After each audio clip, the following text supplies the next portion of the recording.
Aurasma is an app that I really enjoy using in my library. It is a free augmented reality app that allows students to point, scan, and see. I use Aurasma in the library to create book reviews with students, and we place an Aurasma sticker on books so that other students are aware that another student has done a book review about this book. So Aurasma is created by Hewlett-Packard, and they have gotten on board with many huge names that are also using Aurasma in their theme parks or for their customers to find things. So you can see that there's some about Star Wars and Teen Beach Movie, a lot of Disney they've seemed to have joined up with. So what I really like is that the way I use it is so that students have a way of communicating what they liked and disliked about books. So I'm going to go into the sign up because that's where you get to the terms of service and privacy policy, which I want to talk about now. The terms of service policy, very generic, very much about that you are uploading content onto their website. You are responsible for that content, and that essentially it belongs to Aurasma, and that they have every right to do with it as they wish, if they wish to display it or make it a popular one or a favorite. There's no mention about age groups, how old you have to be in order to use it. They're basically telling you you can't hack the system or don't hack the system. It's a pretty generic terms of service that is actually quite dull and difficult to read at some points, and full of spelling errors that I noticed, which kind of made me question where this was written.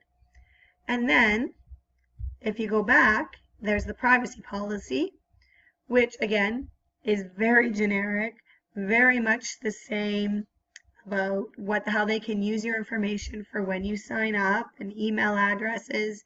They can use it to provide users with access to and use of Aurasma, identify and deliver content to your mobile device. You know, it's other things, provide software updates, personalize your Aurasma experience. So, I mean, it's a very generic type of privacy policy, but again, no mention of how old you should be to use Aurasma or to access it. Now, I already have an account, so I'm going to log in, and when I log in, the first thing it does is it takes me to my home screen. It gives me some featured, what's coming up, what's popular, what's newest, and who I'm following. I'm following the W.S. Horlock Library, which has 102 different Aurasmas on it, which is fabulous to see. So when you go through these, now because I'm on a website, I can't watch any of the videos. But if I were to click on this side, I could launch the Aura, which gives me the screenshot. And if I were to hold up my device to this screenshot, then the Aura would begin to play on my device. Now, because I follow and I created the channel, so there's different channels. I guess I should talk about that. You can create a channel for your account, and that is where you would place all of your auras. And so I've created an account for the library, or a channel for the library. And here is where all of our auras are. Now, to ensure student privacy, I never did title it their name when they did the book review. And it says that it was me who created it. But when you go to click on it, there you see a copy of the book. If you were following my channel, and that would be the only way to see any of the Aura videos, then you would see a student pop up, and they never mention their name, they never mention where they are, and they just talk about the book for anywhere from 30 seconds to 2 to 3 minutes. And that's pretty much all students need to let other students know if they liked or disliked the book. Now, not only did I use this Aurasma for book reviews, but I also did it for a project with my students when we did Monet paintings. And they created a painting that was inspired by Monet, and they wrote a summary about their experience, and then I created an Aurasma for their painting so that when parents came to parent teacher night, they could just download the Aurasma app, follow the WSH library channel, and hold it up to their students or their child's painting, and their child would pop up and have an oral display about, or an augmented reality display about their painting and their experience with Monet, which was a lot of fun. Another fun project that I did in the library was we did the Amazing Race library, and I had 10 different flags hidden throughout the library. And as the students found the flags, they had to open the Aurasma app, bring up the aura, listen to the clue, and then figure out the answer. And they had to come up with 10. It was a lot of fun, a lot of work, but the kids had an opportunity to play with the app and really truly understand how it worked. So I have about 190, I think, or auras that have been done. The majority of them are book reviews that were done by the students. It was so much fun to create, and the students really enjoyed doing it, and it forced them to really think about what they wanted to say on the books. Once a student did an aura for a book review, then I would place an Aurasma sticker on the spine so that students could see visually that that book had an aura done to it. Some students were quite shy and didn't quite like the video part of it.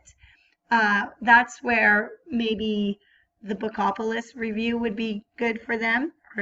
But a lot of the students really thought it was fun that they would have a review in person done. So that was exciting for them to see. Now, what I wanted to share with you is how you create an aura for Aurasma. I had my son do it very quickly with me this morning, or this afternoon. So, this is my son, and he is doing a book review on Diary of a Wimpy Kid. So here he is, he's just talking. Through the Aurasma app, when you log in to it, you have the option of creating an aura, and it'll take you directly, it'll ask for access to your camera, and so you give them access and it'll access the camera and you can start your recording. It shows you how long you've been doing it. You have everything that you need in order to create it. He didn't talk for very long, so we'll just speed this up. And then he had a lot of fun, and you have it at the end. You can choose to use the video or retake it. Once you choose, you create your overlay, where you type in, at this point, the title of the book. And then once you have the title of the book typed in, you will click Finish, and it'll come up with the video that you might want to use. So that's the video there. This is the symbol that shows that the augmented reality is working. Once you know that that's the right video, then you take a picture of the cover that is going to pop up that augmented reality. So here you lay down the book and you take, this is where the videotaping gets a little off because my son was trying to help me with this and it didn't go so well.